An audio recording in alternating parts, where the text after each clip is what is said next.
I am here with renowned author and founder of WineSpeed, Karen MacNeil. Thank you so much for having me today here at your office. I'm so glad you're here. It's great. Thank you. Yeah. Such a treat. Yes. Well, I'm really interested in learning more about WineSpeed and how you came up with the concept of it. It's a good question. Thank you, Rachel. You know, a lot of people know me for the Wine Bible, and the Wine Bible is big, it's heavy, it's a book. And a number of years ago, I realized that this big change had begun to happen in wine communications. Not only were more people learning about wine from video, like what we're doing right now, but blogs had really taken off, and people were consuming wine information in smaller, faster bits, in a sense. What was a little disappointing, though, is that I found that a lot of blogs were, yes, they were fast. Yes, you could read them fast. Sometimes they were fun, but they were also sometimes wrong, right? These blogs were written seemingly very fast without fact-checking. And I don't know, as a researcher myself, I was disappointed in that. And I thought, I'm going to jump into that end of the pool too. Nice. So I'm going to create a digital newsletter, which is what WineSpeed is. So it's fast, it's fascinating, you know it, it's super fun. We have thousands of subscribers. But I'm going to bring to that medium the kind of background research that went into the Wine Bible.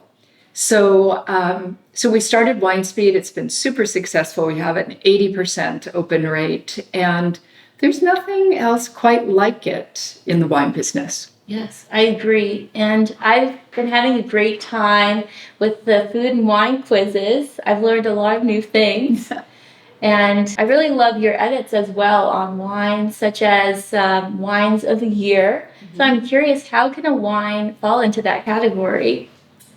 Yeah, one of the things that we decided to do right when we started WineSpeed, I don't know about you, but I would often have just stacks and stacks of, Robert Parker's Wine Advocate newsletter or the Wine Spectator, and and the title would be something like 250 Sonoma Chardonnays, and I would think that's why these newsletters don't get read, because who can go through 250 Sonoma Chardonnays or whatever the subject might be.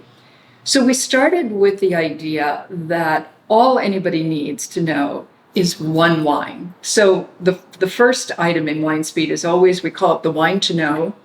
WineSpeed comes out on Friday. Lots of people buy the wine to know for the weekend, to have that weekend. And I think that's in keeping with how people learn about wine these days. They often get turned on to a wine from a friend or from a family member. And that family member doesn't say, here are 220 Sonoma Chardonnays you need to try. That family member says, oh, I tasted this great wine. You should try it.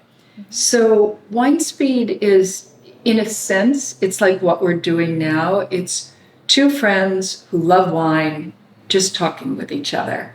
And I think that's why it's become so successful. Yes.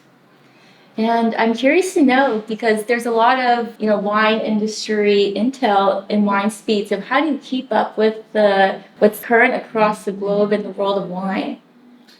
Yeah, when I began, wine was a smaller world. In fact, there were whole books with titles, Wines of the World, and they would have one giant chapter on France, one giant chapter on Germany, a little bit on Italy and Spain, and nothing else, right? But today, if to really know about wine globally, you have to know as much about what's going on in New Zealand and Hungary and China and Japan and Chile and Argentina. It's just a bigger world.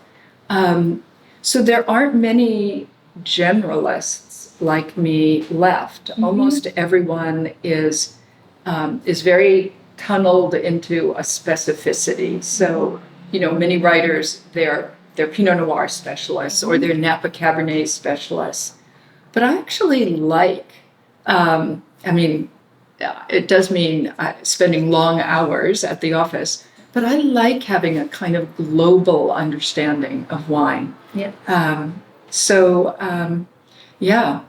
Some woman has to do it. Yeah. Well, you're amazing at it.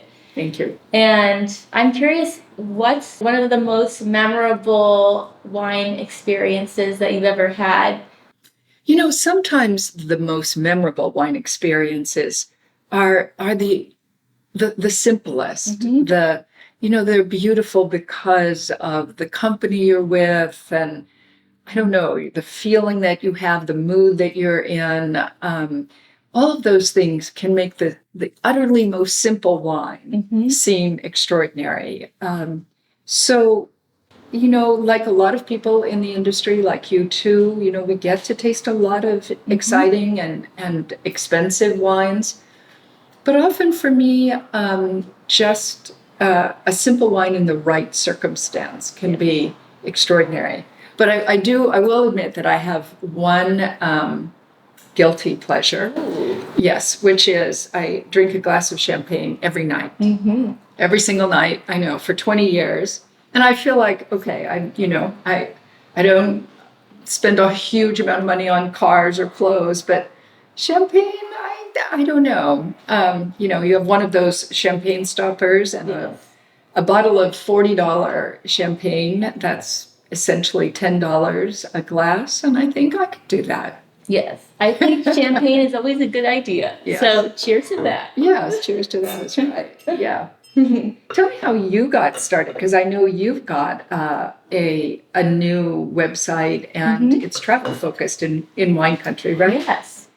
So I've had my website, rachelstylishlife.com, since I was in high school. Originally, the focus of it was more fashion and beauty.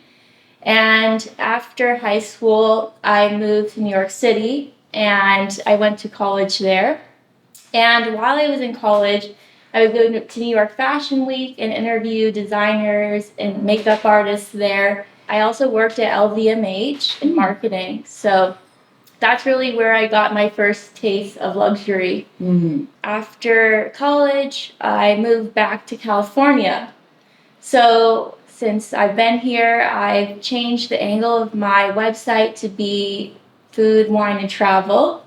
So rachelstylishlife.com, it showcases the best places to eat, play, and stay around the globe. With my new website, Cellar, it's really focused on wine country travel in particular. It's been a fun project, and I just launched it, but there's lots more to come. Yeah, isn't it? It's so, I think wine country, if you're going to travel, wine country offers something more than just travel. It's a way of, first of all, wine regions are usually good food regions. Yes. But there's also wine people have a kind of sensibility. There's a cultural backdrop to wine regions that makes visiting them very fascinating. And also because I think wine people are inherently generous. And so when you visit wine country, you often find yourself being invited in and having a very special experience that I think is different than just, I don't know, museum touring in Europe or whatever. And of course, who doesn't want to drink great wine and eat great food? That's always a plus. Yes, for sure. Yeah. I just love the culture around wine, and just, you can have a bottle of wine with a random group of people and make friends immediately and share stories. I'm attracted to that and I just love it. So yeah, no, it is true. And we try to bring that sensibility to everything we write. I always think that if an idea is fascinating to me about wine, I'm pretty sure it's going to be fascinating to a lot of people. And so in WineSpeed, we're always looking for that little nugget or those nuggets of information that would cause someone to say, you won't believe what I just learned today. Did you know that? Mm-hmm. Oh, and it could be silly, right? There are 25 sheep to every winemaker in New Zealand. Yeah. I don't know. But something, in fact, I get really delighted when I hear someone repeat some little thing like that I know they read in WineSpeed. Yes. And the quizzes are fun. The quizzes are a good way to learn. We get information. We get phone calls here all the time of people saying, I got the quiz right. People are just so happy when they get the quiz right. Mm-hmm. So we have a great time writing it. Yes. It's a good example of how something fun like a quiz, the answer to those quizzes is a kind of insight into something that you wouldn't necessarily know, but that is inherently fascinating. And, we are very good at research, and we work hard at being sure we're right about what we write about. And it's funny to me because if I ever get anything wrong, let me tell you, I hear it from scientists, from UC Davis professors. So we're always really careful about what we put in WineSpeed, because we know that there are a lot of experts out there in a given field that will let us know if we ever get it wrong. We don't usually get it wrong, but it's because all these scientists keep us on our toes. And a fun part of it is a section called Ask Karen, where you can write in any kind of question, large or small, complex or simple. And so we have a lot of interaction with our subscribers, and that's really fun. We've gotten all kinds of fascinating questions from our readers. Mm-hmm. Yeah. Creating a sense of community is great. Yeah. For sure. Yeah, it is. It's just as you were saying before, it's what wine is supposed to be. It's supposed to be a way that we connect with other people. Mm-hmm. That's why, for the most part, it's not served in single-serving containers. Yeah. Sorry, canned wine industry, but it's supposed to be shared. Yes. So, yeah. So if you could share a bottle of wine with anyone, dead or alive, who would it be? I think it would be, and not to be too political, but I think it would be Hillary Clinton, because, who is living, of course. Yes. Because I think that people who have failed at something are very interesting. Running for president, how hard that must have been, and then how hard that failure to become president must have been. I mean, this woman must be just so strong and so resilient to have been able to do that. And I guess I think that strong, resilient women are fascinating. Yes. So she would be right up there on my list. She actually does have the Wine Bible. Oh, wow. I know that because a friend who worked on her campaign asked me to inscribe a Wine Bible. And at first I thought, no, you're kidding me. And this person said, no, this is in fact for Hillary Clinton. Wow. So I don't know if she's ever read it, but that's a different story. Wow. Yes. That's amazing. Yeah. Who would you want to have a glass of wine with? Yes. I would say Julia Child and Robert Mondavi, because they really brought food and wine to Napa Valley and made such a beautiful culture around it.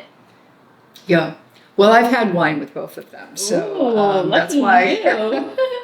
Yes. And Julia Child is of course hysterical to interview. I interviewed her when I was a young woman, and she's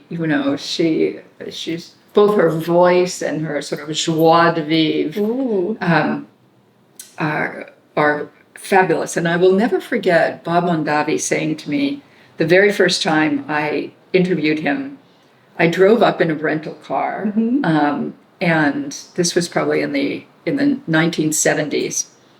And in those days, you really could just drive into Mondavi, and there would be Bob, I don't know, shoveling out a tank or something, because he started the Mondavi winery in his late 50s. People don't realize that he was, he started that winery anyway very late. And we spent the day together, and at the end of the day, this was when Mondavi, which is Robert Mondavi Vineyards, which today is better known for its Cabernet, but in those days he made a really wonderful Pinot Noir as well.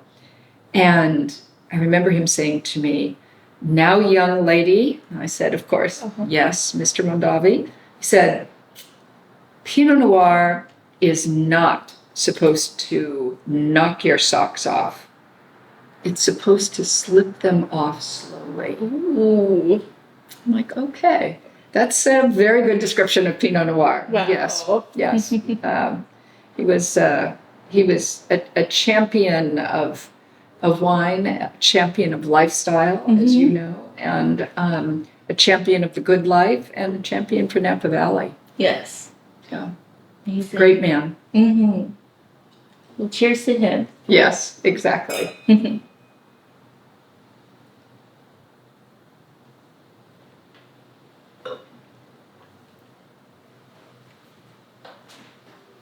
Karen, thank you so much for your time today. I really appreciate it.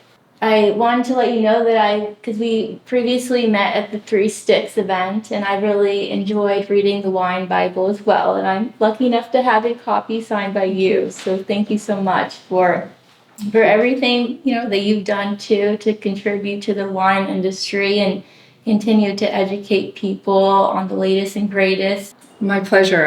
I'm always really happy for young women such as yourself who are really doing dynamic things in the industry and really helping the culture of wine in America move forward. So cheers to you too. Thank you, Karen. Okay.